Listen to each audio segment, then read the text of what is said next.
Sot në Shkup përfaqësuesja e lartë e Bashkimit Evropian për politikë të jashtme dhe politika të sigurisë Kaja Kallas, pas takimit që pati me kryeministrin Hristijan Mickovski. Mesazhi im është që të mbeteni në kursin e njëjtë, t'i bëni hapat për hapjen e bisedimeve aderuese. Kjo nënkupton se Unioni Maqedonisë do t'i jap mbështetje më të madhe, pa marrë parasysh në sundimin e ligjit, luftën kundër korrupsionit apo modernizimin e administratës publike.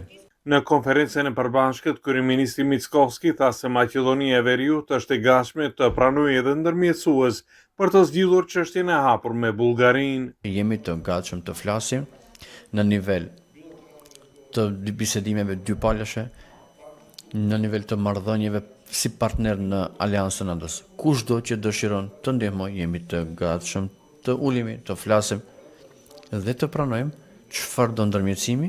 Kjo është vizita e dytë e Kallasit në rajon që nga marrja e detyrës para se të mbërrinte në Shkup ajo vizitoi Beogradin dhe Prishtinën.